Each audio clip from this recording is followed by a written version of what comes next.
एकदम बिल्कुल नया तरीका। कौन मेहरारू को मरद प्रदेश जाता रे, मेहरारू कहता रे कि जा। पहले के जमाना में जतरा बनत रहे गुड़ भेली का पानी पियला से, दही गुड़ खैला से, लेकिन धीरे धीरे सिस्टम चेंज हो गई। श्री राम भैया, सिस्टम चेंज हो गई धीरे धीरे। मेहरारू कहा दिया था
₹1000 पुरस्कार।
शाहनी साउंड, हमारे शाहनी रेडियो, हमारे बड़े अजीज हैं, बहुत अभिभावक है। पहली बार मुलाकात, आपसे मुलाकात भई रहा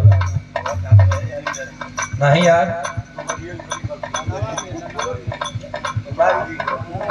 लॉन का उद्घाटन रहा। हमारे बड़का भैया आपका बहुत सम्मान मिला। बेथर जानकी मैरिज लॉन, क्या कहना, वहां भी आपका बड़ा सम्मान, बड़ा दुलार, बड़ा स्नेह मिला। और आपका साउंड का कोई जोड़ नहीं है। खास करके जो हमारे अजीज लोग हैं इधर क्षेत्र में, बहुत अच्छा साउंड बजता है। और एक कलाकार को क्या चाहिए, एक कलाकार के यह चाहिए कि जो साउंड बजाए वो बढ़िया बजाए। हाँ जी, हमारे लिए आप लोग हमारे अपनों से भी बढ़ के हैं। आपके द्वारा सम्मान किया गया शानदार, 101 रुपया आपके श्री चरणों में कोट कोट प्रणाम। सब भैया के था उचित प्रणाम पहुंचे, आशीर्वाद की कामना। बदल के मास्टर आबा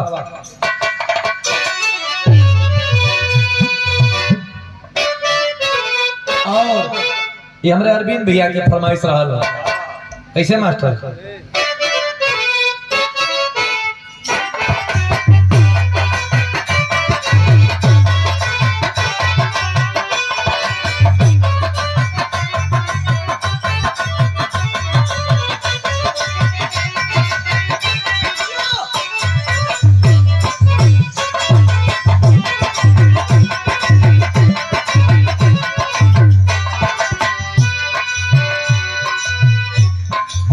सुंदरता का वर्णन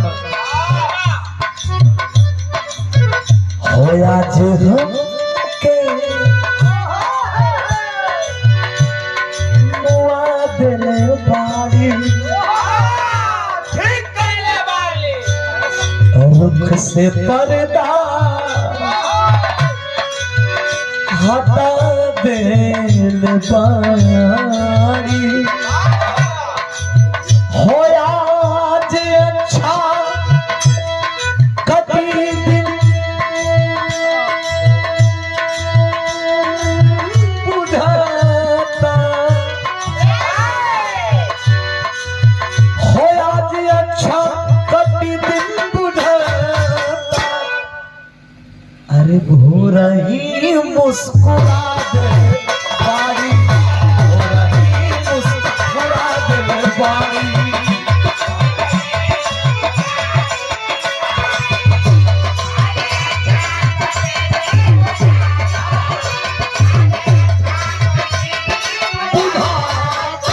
भोरा ही मुस्कुरा दे बारी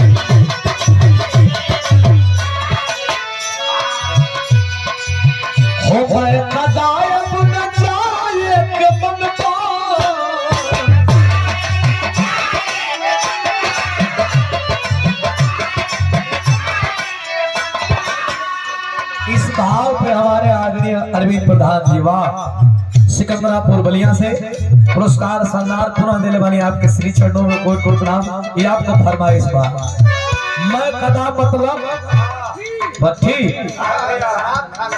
ज्ञान मंदिर ज्ञान मंदिर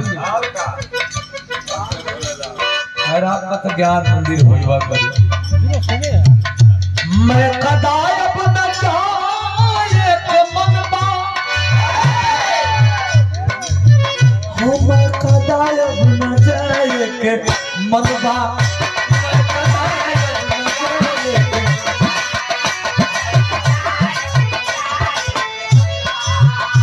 मैं कदा अपना चाहे के मन बा काहे आँख से ही हो आँख से ही हो आँख से ही पिला दिल बारी आँख से ही पिला दिल बारी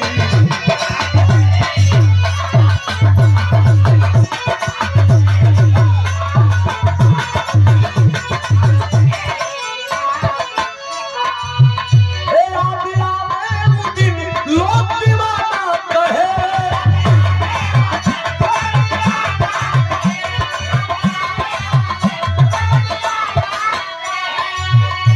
उनके सम्मान में परवाना करे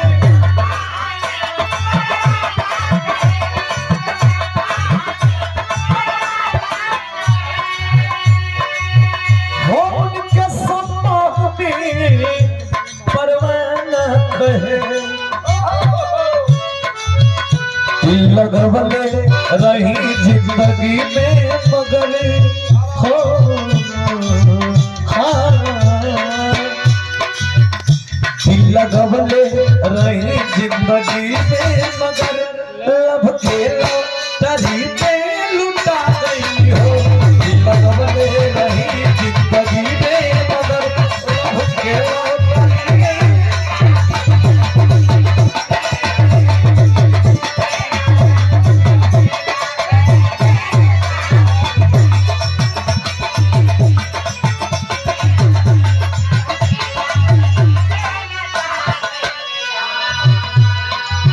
हमारा नियन प्यार पावे खातिर जीवन भर सब हो